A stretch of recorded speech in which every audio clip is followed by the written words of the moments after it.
The Mumbling Thief by Jarvis B. Chavez. My name is Sally, not my real name. Back in 1986, when I was 15, my father was a state trooper in the Deep South.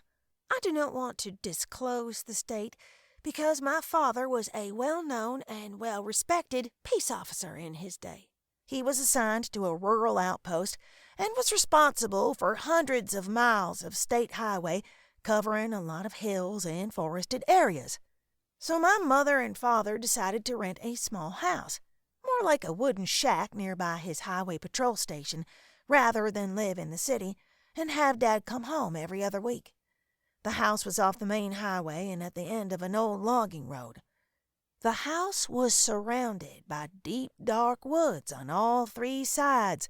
The nearest neighbors were miles away from us on either side. We were out in the middle of nowhere. It was an old one-story wooden two-bedroom house, not as nice or as sturdy as a log cabin. In back of the house was a small, stand-alone, narrow wooden structure. The landlord said it was built as a small barn, but it could be used to store the car, a sort of makeshift garage. The house was not much to look at, but the price was right for my dad. Cheap. This house was so off the beaten path that we did not have telephone service.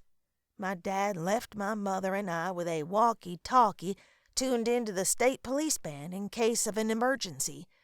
The house barely had lights and running water. Everything seemed to be broken or on the verge of breaking down. We also had no trash pickup, so we either had to burn our trash or take it into town and dump it there. My dad decided to not burn our trash to prevent the possibility of a forest fire. My father would be gone most nights and get back around 6 in the morning. My mom and I fell into the habit of sleeping together in my parents' bedroom because my mother did not like sleeping alone. One night, a week or so after we first moved in, I got up to use the restroom around 3 in the morning when I heard what sounded like somebody mumbling outside, coming from the direction of the garage. I put my ear to the back wall of the house to listen to the mumbling, and then all of a sudden it just seemed to stop. I only heard an owl hooting in the distance.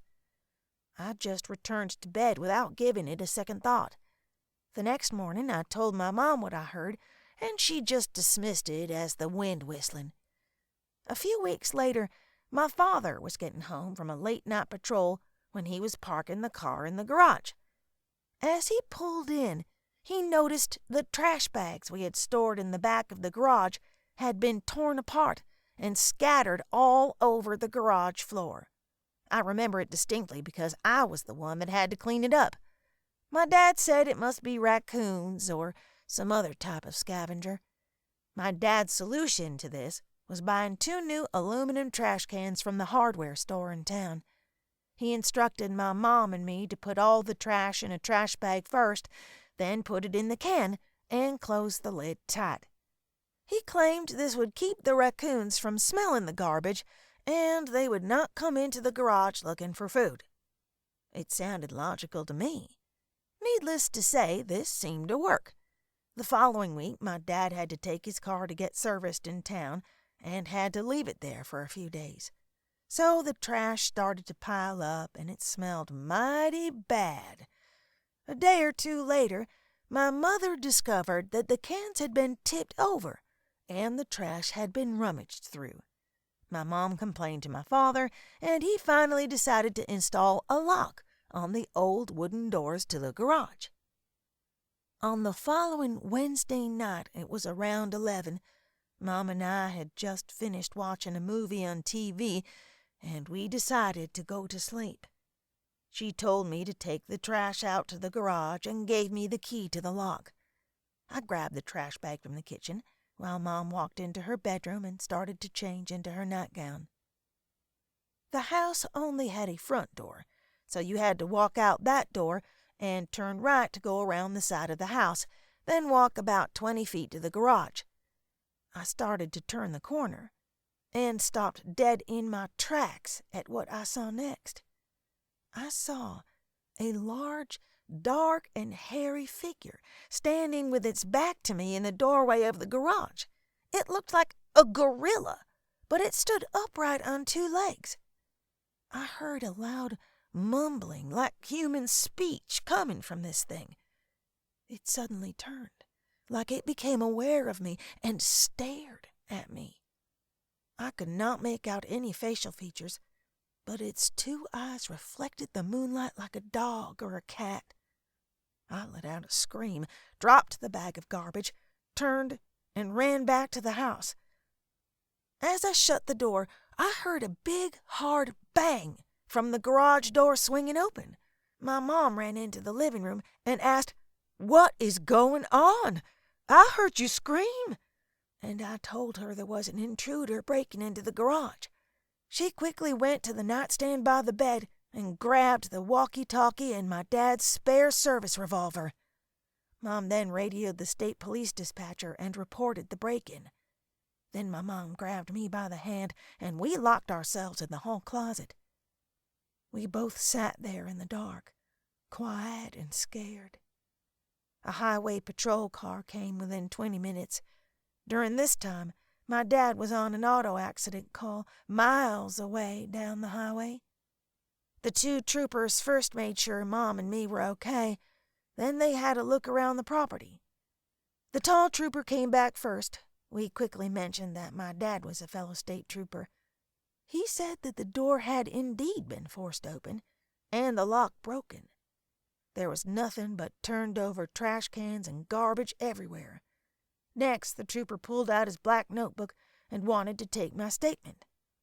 I hesitated at first, and when I got to the part of Big Black Harry on two legs, my mom turned with a shocked look and said, "You didn't tell me that part." That's when the shorter, younger trooper ran back into the house, pulled the tall trooper aside, and started to whisper to him. I heard him say, "There are two sets of tracks." The tall trooper said, "Better get on the radio to dispatch. Tell them we've arrived on the scene and are investigating." The younger trooper then ran back outside to use the car radio. The tall trooper sat us down and said that he was officially not supposed to tell us this, but since my dad was a trooper assigned to this area, he thinks we should know the truth. This was probably a Bigfoot looking for food.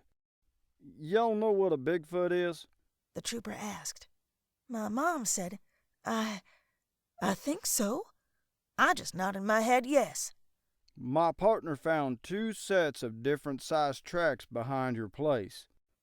I felt the hairs on the back of my neck stand up. The mumbling must have been it communicating to another Bigfoot already in the garage. My God, can they communicate? I felt sick. We get a lot of sightings of those things all up around these parts. As far as we can figure it, they seem to be wandering down from the national park. Now, don't ask me what these things really are. I don't know. Sometimes these things are harmless, and sometimes they ain't. Trust me, this place is not safe for two women to be left alone day or night.